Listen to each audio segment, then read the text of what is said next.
তো এই metre error প্রবলেমটা কিভাবে আপনারা সলভ করবেন সেই ব্যাপারে আপনাদের সাথে আজকে শেয়ার করব। কোন সমস্যার কারণে মিটার ইররটা দেখায় বা মিটার ইরর প্রবলেমটা হঠাৎ চলে আসে। আপনি যদি ঘরে বসে এই মিটার ইরর প্রবলেমটা সলভ করতে চান তাহলে এই ভিডিওটা আর কি আপনাদের জন্য।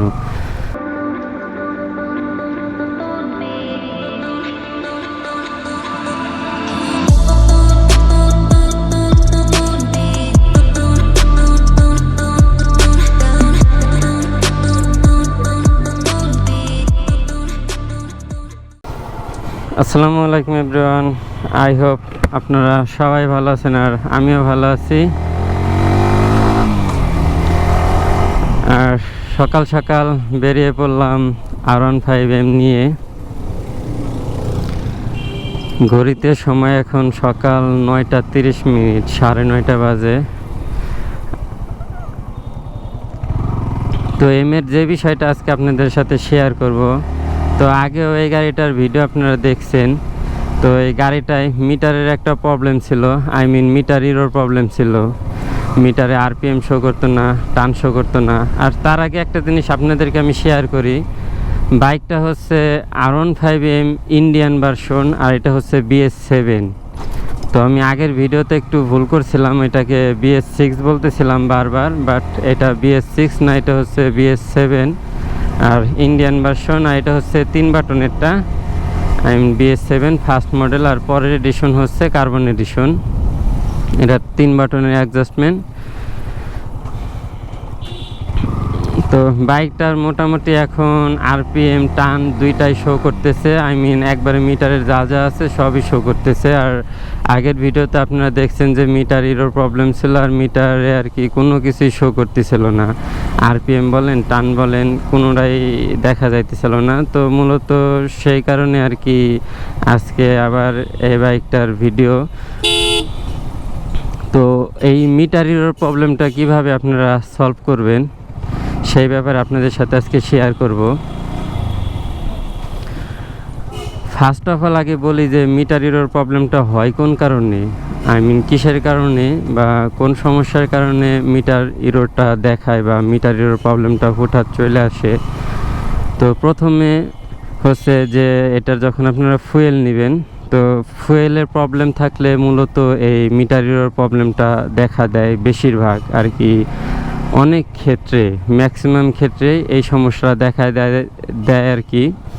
দেন আবার আছে কেবল, ABS কেবল বা বাইকের ব্রেক জনিত বা অন্য যে কোনো একটা কেবলের সমস্যা হইলে এই মিটার ইরর প্রবলেমটা দেয়। বাট কেবলের যে সমস্যাটা, এই সমস্যাটা কিন্তু খুব কম হয়, তেমন একটা হয় না, যার কারণে কেবলের কারণে কিন্তু মিটার ইরর প্রবলেমটা হয় না। আর তারপরে কিছু কিছু ক্ষেত্রে ওভার স্পিডিং করলে, বাইক রাফ ইউজ করলে, টানাটানি করলে হয়তো কিছু সময় স্পিডের কারণে ড্রপ করে বা এই মিটার ইরর প্রবলেমটা হয়। বাট মূলত মেন যে কারণ, যেই কারণে ম্যাক্সিমাম লোকজনের অনেক ক্ষেত্রে এই মিটার প্রবলেমটা হয় সেটা হচ্ছে ফুয়েলের কারণে। অনেকেই দেখা গেছে কোথাও যাইতে গেলে ওই পাম্প হাতের কাছে কোনো ফিউল পাম্প থাকে না, তো বাহির থেকে খুচরা আর কি ওই পেট্রোলটা নিতে হয়। তখন কি হয়, এই বাইকে ওই পেট্রোলটা দিলে, অকটেন না দিয়ে পেট্রোল দিলে ম্যাক্সিমাম ক্ষেত্রেই মিটার ইরর প্রবলেম হয়ে যায়। আবার ফিউল অনেক সময় একেবারে কম থাকলে দেখা গেছে এই মিটার ইরর প্রবলেমটা আর কি হয়ে যায়। তো ফিউলের কারণে মূলত এই মিটার ইরর প্রবলেমটা ম্যাক্সিমাম টাইমে হয়ে থাকে। আর বা অনেক ক্ষেত্রে পাম্প থেকেই এই অকটেনের সমস্যা থাকলেও মিটার ইরর প্রবলেমটা হয়। তো এই মিটার ইরর প্রবলেম থেকে বাঁচতে সবসময় আপনারা বাইকে অকটেন ইউজ করবেন, পেট্রোল চেষ্টা করবেন যে না দেওয়ার। সো ওই পরিমাণ অকটেন আর কি বাইকে রাখবেন বা ওইভাবে চলাফেরা করবেন যে আপনার এই ফিউলের কখনো প্রবলেমে পড়তে না হয়, কখনো রোডে ফিউলের সমস্যায় না পড়তে হয়। আর এই মিটার ইরর প্রবলেমটা কিভাবে সলভ করবেন সেই বিষয়ে এখন আপনাদেরকে বলে দেই আমি। তো খুব ইজি একটা টেকনিক, খুব সহজে আপনি এই মিটার ইরর প্রবলেমটা ঠিক করতে পারবেন। R15-এর মিটার এরর প্রবলেমটা খুব ইজিলি আপনি ঠিক করতে পারবেন। তো মিটার এরর প্রবলেমটা ঠিক করার কয়েকটা ওয়ে আছে। তো আপনি যদি আর কি ডিরেক্টলি যান, শোরুমে যান বা সার্ভিস সেন্টারে যান, সার্ভিস সেন্টারে গেলে তারা কি করবে, বাইকটার বলবে কেবল সমস্যা বা এই সমস্যা ওই সমস্যা স্ক্যান করতে চাইবে। মোটামুটি দেখা গেছে তাদের কাছে বিল আসবে না হয় 2500 থেকে 3000 বা 3500 টাকার মতন বিল আসবে তাদের কাছে। হ্যাঁ, আর আপনি যদি ওই কোম্পানিতে না যান, আপনি যদি ঘরে বসে এই মিটারের প্রবলেমটা সলভ করতে চান, তাহলে এই ভিডিওটা আর কি আপনাদের জন্য। তো আপনি কি করবেন, ফার্স্টে 1 ঘন্টা বা 1.5 ঘন্টা বাইকটা চলবে, একটা না 1.5 ঘন্টা আপনি স্টার্ট দিয়ে রাখতে পারবেন। এই পরিমাণ ফিউল আপনি বাইকে লোড দিবেন। আপনি কোনো পেট্রোল না, আপনি একেবারে থেকে ওই পাম্পের থেকে পিওর অকটেন নেবেন বাইকে। অকটেন নেওয়ার পরে দেন আপনি কি করবেন, বাইকটা 1 ঘন্টা 5 মিনিট একেবারে ঘড়িতে স্টপওয়াচ ধরবেন, টাইম ধরবেন ঘড়িতে।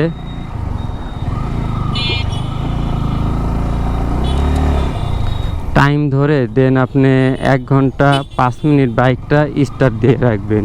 তো স্টার্ট দেওয়ার আগে আপনি কি করবেন, বাইকটা নিউট্রালে দিয়ে আপনি বাইক চালাবেনও না, কিছুই না। আপনি জাস্ট এটা আপনি ঘরে অ্যাপ্লাই করতে পারবেন। যখন আপনি ঘরে থাকেন তখন আপনি কি করবেন, 1 ঘন্টা বাইকটা ফার্স্টে নিউট্রাল করবেন। নিউট্রাল করে দেন 1 ঘন্টা 5 মিনিটের মতো আপনি বাইকটা নিউট্রাল অবস্থায় স্টার্ট দিয়ে রাখবেন। তো এভাবে স্টার্ট দেওয়ার পরে আপনি বাইক গিয়ারও ফেলাবেন না, কিছুই করবেন না। 1 ঘন্টায় মোটামুটি আপনার আর কি বাইকটা চলা যাবে না।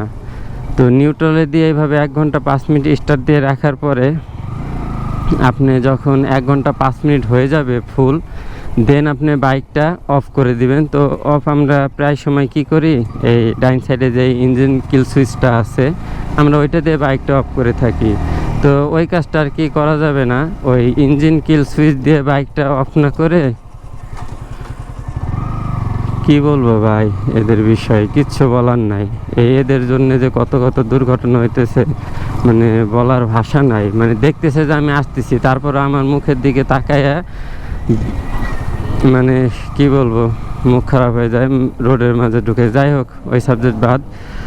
তো যেটা বলতেছিলাম আর কি, তো 1 ঘন্টা 5 মিনিট হয়ে গেলে এই ইঞ্জিন কিল সুইচ দিয়ে বাইকটা অফ না করে আপনি বাইকটা ডিরেক্টলি চাবি দিয়ে, আপনি যে কিটা আছে কি দিয়ে আপনি অফ করে দিবেন। কিটা অফ করে দেওয়ার পরে আপনি আবার বাইকটা চাবি দিয়ে স্টার্ট দিবেন। তো স্টার্ট দিলে দেখবেন যে আপনার বাইকটা রিস্টার্ট নিতেছে, মিটারটা রিস্টার্ট নেবেন নতুন করে। ওই রিস্টার্ট নিলে দেন দেখবেন আপনি তারপরে ওই স্পিড দেন RPM সবই একেবারে ক্লিয়ারলি শো করতেছে, মিটার এরর প্রবলেমটা চলে যাবে।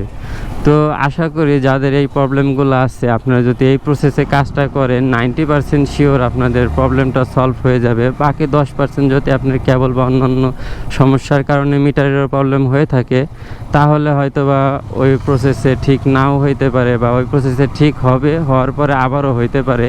তখন হইলে আপনার তখন ওই সার্ভিস সেন্টারে গিয়ে দেন হিউজ পরিমাণ অ্যামাউন্ট খরচ করতে হবে। তো এই ছিল আজকের ভিডিও। এইভাবে আপনারা সহজ প্রসেসে বাড়ি বসে এই R15 এর মিটার এরর প্রবলেমটা আর কি খুব সহজেই ঠিক করতে পারবেন। তো আজকের ভিডিওটা এই পর্যন্তই। No more today. Still stay safe, ride safe, and don't forget to subscribe my YouTube channel. Goodbye, tata.